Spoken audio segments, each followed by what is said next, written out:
Hello दोस्तों, तो आप लोगों का यूनिक स्टडी सेंटर में स्वागत है। तो आज हमारा जो है इंडियन इकोनॉमी का फर्स्ट चैप्टर के पार्ट 5, ठीक है। तो बेसिकली ये लास्ट हमारी वीडियो की इस चैप्टर की, और इस जो वीडियो में बेसिकली दो टॉपिक में हमें डिस्कस करना, और दोनों ही topic exam of point of view से काफी इंपॉर्टेंट है। तो आपको इस चीज को बड़े ध्यान से समझना है कि है क्या टॉपिक, ठीक है। ये देखो कई बार क्वेश्चन होते हैं एग्जाम में रिपीटेड हुए, ठीक है।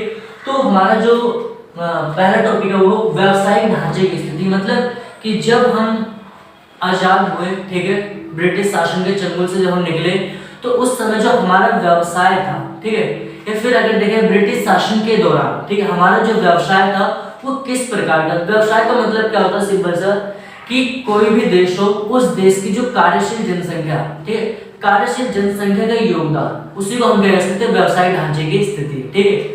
तो भारत की जो व्यवसायिक ढांचे की स्थिति कुछ इस प्रकार से थी, ठीक है। तो पहला देखा है मतलब व्यवसाय का मतलब कि जो रोजगार के स्रोत हो, जहां से लोग ज्यादा से ज्यादा अपनी जीविका को अर्न करते हो। तो भारत का अगर देखा जाए तो पहला जो कह रहा है कृषि व्यवसाय का प्रमुख स्रोत, मतलब कि भारत के लिए, भारत के दृष्टि से जो भारत का व्यवसाय क्षेत्र था वो सबसे पहले क्या था कि कृषि, मतलब कि प्रायोरिटी ज्यादा दी जाती थी वो एग्रीकल्चर सेक्टर को, कृषि व्यवसाय का प्रमुख स्रोत। अब देखो भारत की जनसंख्या का 72% भाग, मतलब कि जो भारत का एग्रीकल्चर सेक्टर था उसका लगभग 72% लोग एग्रीकल्चर सेक्टर में क्या थे, कार्यरत थे, मतलब कार्य करते थे, ठीक। ये भारत की मतलब व्यवसाय का, क्योंकि हमें पता है कि भारत कृषि प्रधान देश था, तो भारत की लगभग, ठीक है, 1/3 जनसंख्या जो थी वो कहीं की एग्रीकल्चर सेक्टर से जुड़ी हुई थी। दूसरा, अगर हम इसी के दौरान अगर हम देखा जाए जो विश्व के अन्य जो देश थे, ठीक है, उनका क्या रेशियो रहा था एग्रीकल्चर सेक्टर में, तो जैसा कि आपको यहाँ पर दिखाई दे रहा है कि इंग्लैंड तथा अमेरिका 2%। ये देखो कितना, मतलब एक कहने वाली बात होती है, सोचने वाली कि जो ये डेवलप कंट्री थी इंग्लैंड तथा अमेरिका, इनका केवल 2% के लोग क्या करते थे, एग्रीकल्चर सेक्टर में काम करते थे, ठीक है। और वहीं अगर आपको जापान का देखा जाए, जापान में क्या है 12% लोग, ठीक है। और लास्ट आपका क्या है जर्मनी, जर्मनी में सिर्फ 4% लोग जो थे वो एग्रीकल्चर सेक्टर में काम करते थे। तो कहने की यहाँ से चीज समझ आ रही कि भारत कहने की जो एग्रीकल्चर सेक्टर होता था, कृषि क्षेत्र होता था, उसमें बहुत बड़ा भारत का रेशियो था। जस्ट दूसरा अगर देखा जाए व्यवसाय के बारे में, तो एक तो कृषि था, दूसरा हमारा क्या उद्योग व्यवसाय का निराशजनक स्रोत, ठीक। इस पॉइंट को आप ऊपर वाले से थोड़ा सा कनेक्ट कर सकते हो, क्यों, क्योंकि आपको पता है कि जो मतलब 1/3 आपकी पॉपुलेशन जो इंडिया की वो एग्रीकल्चर सेक्टर में लगी, तो कहने की आपका जो सेकेंडरी सेक्टर होता है, ठीक है, फिर इंडस्ट्री सेक्टर होता है, उसमें ऑटोमेटिकली क्या कम आपका रेशियो मिलेगा, ठीक है। तो अगर देखा जाए व्यवसाय जो था उद्योग व्यवसाय का निराशजनक स्रोत, इसमें भारत का अगर भारत की देखा तो भारत की कार्यशील जनसंख्या केवल 10%, मतलब कि जो मैन्युफैक्चरिंग एरियाज होते थे, या फिर जो आप कह सकते हो कि जहां पर विनिर्माण जैसे कार्य होते थे, इंडस्ट्री वगैरह जो होती थी, उसमें भारत का केवल सिर्फ 10% की जनसंख्या कार्य करती थी। और यही जो हमारे विश्व के अन्य जो उन्नत देश थे उनका रेशियो था, जैसे कि आपको दिखाया था कि अमेरिका का 32%, ठीक है, और इंग्लैंड का 42% और जापान का 39%। ये जो हमारे देश के बाकी जो डेवलप कंट्री थी उनके रेशियो थे, ठीक है।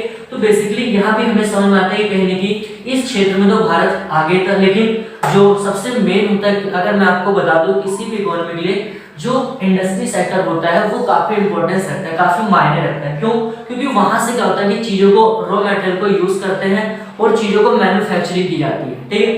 तो यहाँ पर ये रेशियो दिखाया है, और बाकी जो कंट्री थी इसमें कहने की वो काफी भारत से बहुत ही आगे थी।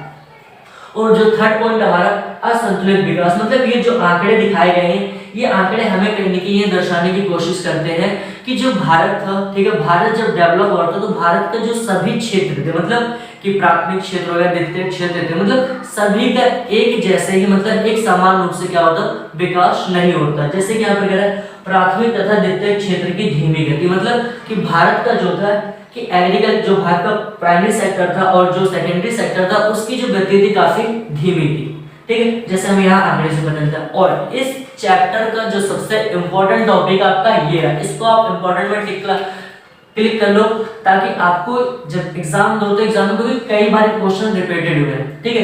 क्वेश्चन क्या कह रहा है भारत में ब्रिटिश शासन के सकारात्मक प्रभाव, ठीक है। सकारात्मक प्रभाव को मतलब मानते हैं कि जो भारत का मतलब ब्रिटिश सरकार थी उन्होंने हमारे ऊपर राज किया, ठीक है, लेकिन ब्रिटिश सरकार द्वारा ऐसे कोई ना कोई हमें क्या पॉजिटिव इम्पैक्ट देखने को मिलते हैं कि जो आज भी कहीं को ब्रिटिश सरकार की देन हो। सिंपल सा क्वेश्चन, साधारण सा क्वेश्चन यही है, और ये क्वेश्चन आपका पेपर में 6 मार्क्स का कंपल्सरी बनता है, ठीक है। तो हम देखेंगे मतलब सकारात्मक प्रभाव, मतलब ब्रिटिश शासन के राज करने के बावजूद भी उनके सकारात्मक प्रभाव क्या पड़े। तो पहला क्या है, कृषि का व्यापारीकरण, ठीक है। कृषि का व्यापारी मतलब ये तो बात बिल्कुल समझ में आ रही है कि उन्होंने हमारे एग्रीकल्चर सेक्टर को तो बर्बाद किया था, लेकिन ब्रिटिश सरकार को अगर बारीकी से उस चीज को देखा जाए, बारीकी से उसको नोटिस किया जाए, तो उन्होंने कहीं न कहीं हमें व्यापार करना सिखा दिया था। उसी को क्या नाम दिया गया है, कृषि का व्यापारीकरण, ठीक है।